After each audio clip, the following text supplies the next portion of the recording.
हाँ जी फ्रेंड्स, कैसे हो? Welcome to Grow Desk. Let's grow with मी।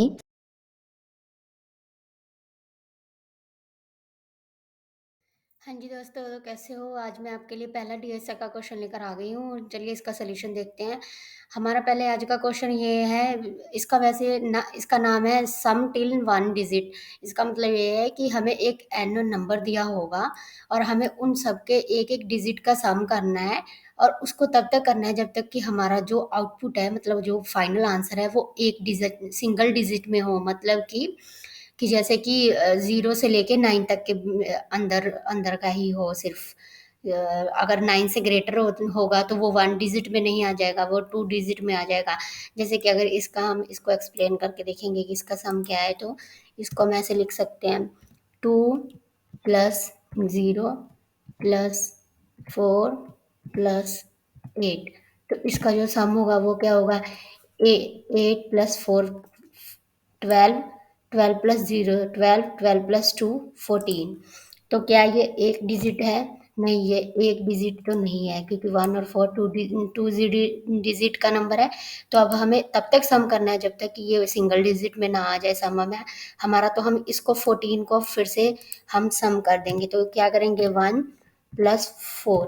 तो ये हमारा कितना आ जाएगा? 5। तो ये हमारा फाइनल आंसर होगा। तो इसके लिए अब आपको क्वेश्चन समझ आ गया है। आप 1 मिनट के लिए वीडियो पॉज करके और जरा सोचिए कि अब इसका आंसर हम कोडिंग के फॉर्म में कैसे निकाल सकते हैं, मतलब इसको कैसे कोड कर सकते हैं। लॉजिक सोचिए जरा इसका।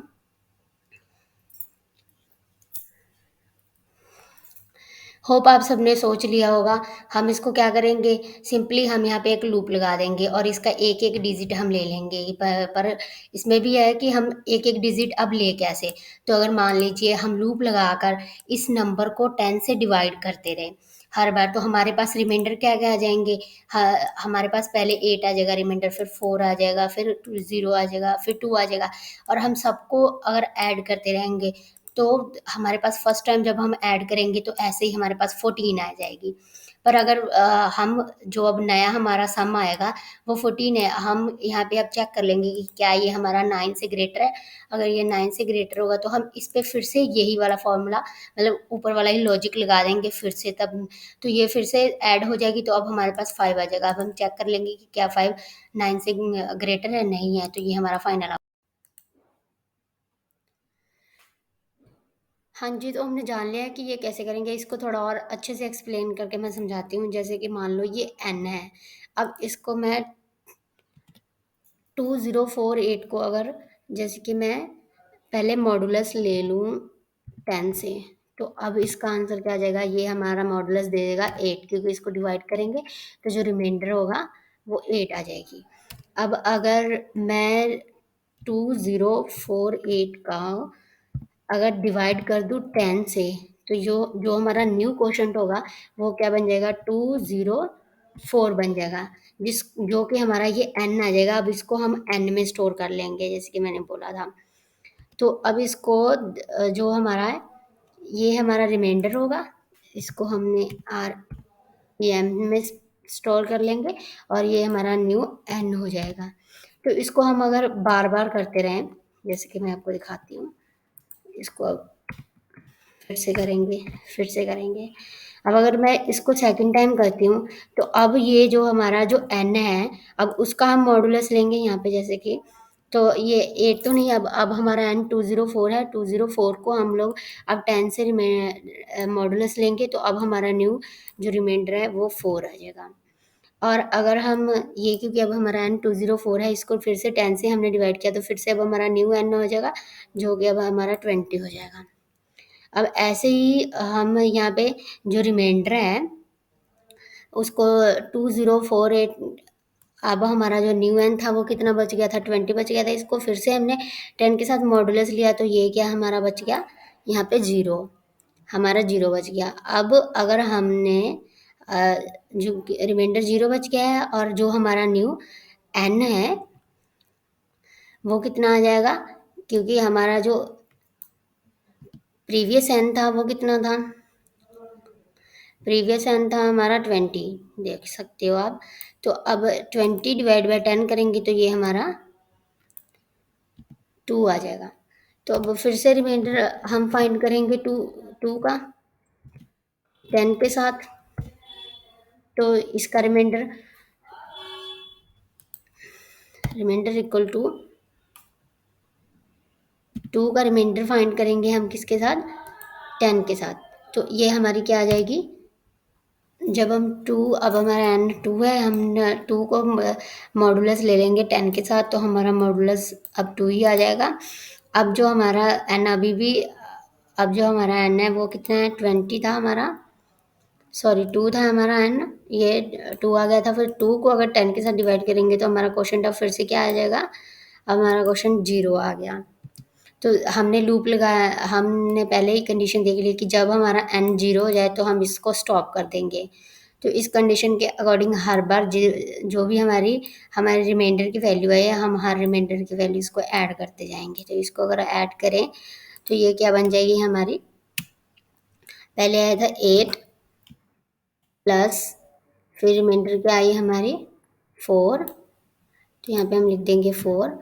फिर अब सेकंड टाइम रिमाइंडर क्या आई 0, तो हम यहाँ पे लिख देंगे 0। अगली बार नेक्स्ट टाइम रिमाइंडर क्या आई है 2, तो हम यहाँ पे लिख देंगे 2। और जब जब हमारा एन आया तो हम वहाँ पे लूप ख़त्म कर लेंगे, अब यहाँ पे ऑपरेशन बंद कर देंगे। तो अगर इसको सम करें तो 8 + 4 12, 12 + 0 12, 12 + 2 आ गया हमारा 14, जो हमने पीछे ये देखा है। अब इस पे सेम यही लॉजिक फिर से, जो 14 है उस पे यही लॉजिक, ये वाला लॉजिक फिर से लगाएंगे, और फिर से हम ऐसे ही बार बार हर बार जो है क्वोशंट और रिमाइंडर फाइंड आउट करते रहेंगे। तो 1 + 4 हमारा क्या बन जाएगा, 5, जो कि हमारा फाइनल आउटपुट होगा। इस क्वेश्चन को अब हम प्रैक्टिकली देखते हैं, कोड से देखते हैं कैसे इसका कोड लिखेंगे। तो मैं C++ में इसका कोड लिख रही हूँ है,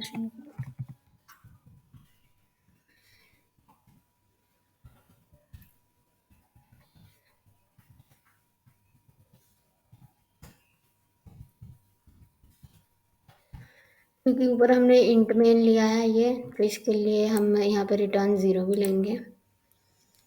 और यहाँ पे मैं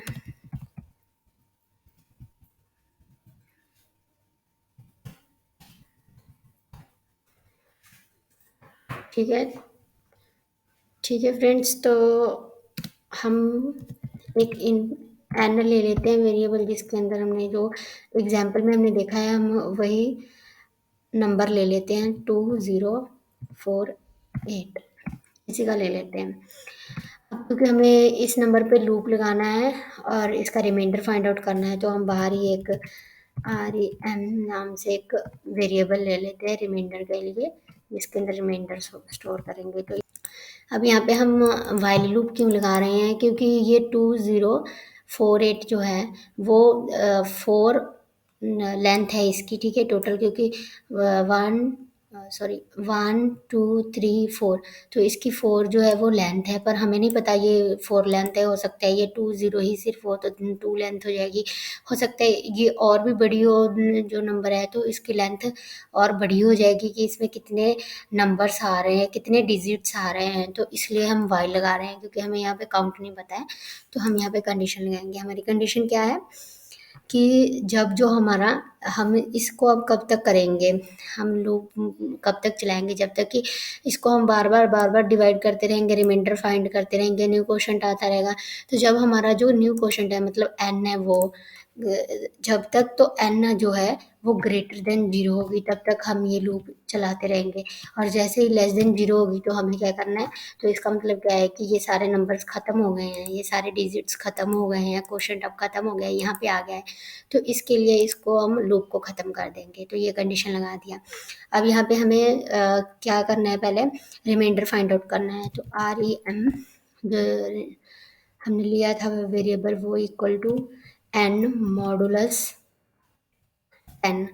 तो इसके अंदर रिमाइंडर हो गया। अब जो रिमाइंडर यहाँ पे आ जाएगा, क्योंकि 2048 को हम 10 से जब मॉडुलस ले लेंगे तो ये हमें, हमारे पास सबसे पहले 8 दे देगा। तो अब इसको हमें सम करना है, सारे रिमाइंडर्स का सम लेना है। तो यहाँ पे हम एक इंट सम नाम का वेरिएबल ले लेते हैं, जिसको शुरू में हम 0 से इनिशियलाइज कर देते हैं। अब जो हमारा सम हो जाएगा वो इक्वल टू हो जाएगा सम प्लस रिमाइंडर। जितनी भी हमारे पास रिमाइंडर आती जाएगी वो सारे सम वेरिएबल में ऐड होते जाएंगे, ठीक है। अब यहाँ पे जो हमारी कंडीशन लगनी थी कि जब हमारा जो सम है वो 9 से बड़ा हो जाए तो हमारी ये लूप फिर से चलनी चाहिए। तो ये आगे भी फिर से चलनी चाहिए ये कंडीशन, और इसका सम, सारे डिजिट्स का सम फिर से कैलकुलेट होना चाहिए। क्यों? क्योंकि अगर वो 9 से बड़ा होगा तो वो ऑब्वियसली वो सिंगल डिजिट नंबर नहीं होगा, क्योंकि 9 से बड़ा जैसे कि 1 0 10 11 12 ये सब जो है वो क्या है, वो 2 डिजिट नंबर है। ये 1 डिजिट नहीं है, तो 1 डिजिट का क्या मतलब है कि वो 9 या 9 से छोटा ही होना चाहिए। तो यहाँ पे हम एक कंडीशन लगा देंगे, इफ़ जो हमारा सम है वो अगर क्या होना चाहिए, अगर वो आ जाए 9 से ग्रेटर, तो यहाँ पे हम कंडीशन क्या लगा देंगे, जब तो हमारा सम जो है वो 9 से ग्रेटर आ जाएगा तो हम क्या करेंगे, अब जो हमारा एन वैल्यू है उसको हम सम के इक्वल रख देंगे। जैसे कि हमने, अगर हम इन सब का सम पता कर ले और रिमाइंडर हमारी इस सब का अगर हम सम पता कर ले तो ये 14 आ जाता। तो 14 क्या है, हमारा 9 से ग्रेटर है, तो अब क्या हो जाएगी, जो एन में है वो अब 14 चला जाएगा, क्योंकि अब ये 14 के लिए लूप चलेगा। तो एन इक्वल टू 14 हो जाएगा, मतलब कि सम हो जाएगा। और अगर एन इक्वल टू सम हो गया तो जो हमारा सम है वो क्या हो जाएगा, जीरो से स्टार्ट हो जाएगा, फिर से जीरो हो जाएगा, क्योंकि ये फिर से कैलकुलेट सम करना स्टार्ट कर देगा। अब यहाँ पे एक कैच है, कैच क्या है कि ये जब सम ग्रेटर देन 9 हो तब तो ये लूप चल रही है, तब तो हमारा एन है वो सम के इक्वल हो जाएगा, सम जीरो हो जाएगा। पर क्या ये सिर्फ इतना ही वैलिड कंडीशन है? नहीं, इतना ही वैलिड कंडीशन नहीं है। रिमाइंडर ये 8 देगा, फिर सेकंड टाइम रिमाइंडर क्या देगा हमारा 4, तो 4 प्लस 8 कितना हो जाएगा 12।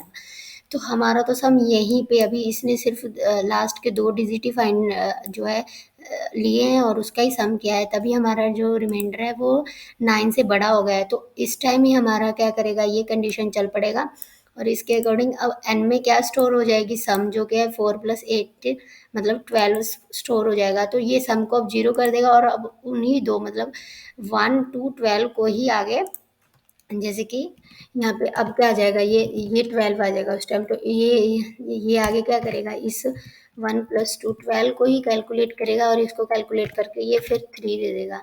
तो आउटपुट, फाइनल आउटपुट फिर ये 3 दे देगा। तो ये फाइनल आउटपुट 3 दे देगा, पर इस तरीके से क्या किया इसने, इसने ये दोनों दो आगे के 2 डिजिट है इसको निगलेक्ट ही कर दिया, इस यहाँ तक ये गया ही नहीं। तो इसके लिए यहाँ पे हमें एक और कंडीशन हमें ये लगानी पड़ेगी कि अब सम को ग्रेटर देन 9 है या नहीं, ये उसी टाइम चेक करना है जब ये सारे डिजिट का एक बार सम निकल चुका हो। तो ये कैसे पता चलेगा, ये तब पता चलेगा जब सारे डिजिट का सम निकल चुका हो। ये कैसे पता चलेगा, कि अगर हमने सारे रिमाइंडर्स फाइंड आउट कर लिए तब पता चल जाएगा, क्योंकि सारे रिमाइंडर्स को हम ऐड भी कर चुके हैं और उसको सम में डाल चुके हैं। तो ये कैसे पता चलेगा कि हम सारे रिमाइंडर्स फाइंड आउट कर चुके हैं, जब हमारी जो एन है वो जीरो हो जाएगी, क्योंकि लास्ट में जब ये हमारा रिमाइंडर दे देगा तो अब एन क्या हो जाएगी, हमारी जीरो हो जाएगी। तो यहाँ पे हम एक कंडीशन लगा देंगे कि जब एन इक्वल इक्वल टू क्या हो जाए, जीरो, और यहाँ पे हम एंड की कंडीशन लगा देंगे। तो अब इसको हम चेक कर सकते हैं कि हमारा ये सही है या नहीं है। इसको मैं हटा देती हूँ, ठीक है। चलिए इसको रन करके देखते हैं।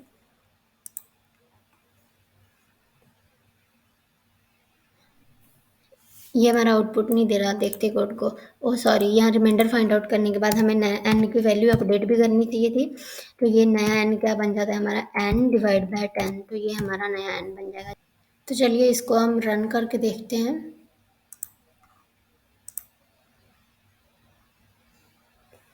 हाँ जी, आप ये देख सकते हो इसका आउटपुट सम इक्वल टू 5 आ गया, जो कि हमने पहले भी कैलकुलेट किया था, बिल्कुल सही है। तो ये जो है वो काफ़ी इम्पोर्टेंट क्वेश्चन है, और ये आसान भी है, कोई ज़्यादा हार्ड क्वेश्चन नहीं है ये, लेकिन हैकर अर्थ के कोडिंग कंपटीशन में आ चुका है। और ये मेरे फ्रेंड ने मुझे बताया था कि ऐसे ऐसे उसके एक कोडिंग कंपटीशन में ये वाला क्वेश्चन आया था, तो इसके लिए मैं इसका सोल्यूशन लेकर आई हूँ। तो अगर आपको अच्छा लगा हो तो प्लीज़ मेरे चैनल को सब्सक्राइब कीजिए, लाइक कीजिए, मुझे ऐसे ही सपोर्ट कीजिए। और अगर आप आगे और किसी डीएसए प्रॉब्लम को सॉल्व करना चाहते हो डेटा स्ट्रक्चर रिलेटेड, तो आप मुझे कमेंट कर सकते हो। मैं पाइथन में, जावास्क्रिप्ट में और सी प्लस प्लस में कोडिंग कॉम्पिटिशन्स ज़्यादातर देती हूँ, और मैं इसमें सॉल्व कर सकती हूँ, क्योंकि मुझे इन तीनों लैंग्वेजेस की काफ़ी अच्छे से नॉलेज है। Thank you, bye bye, take care.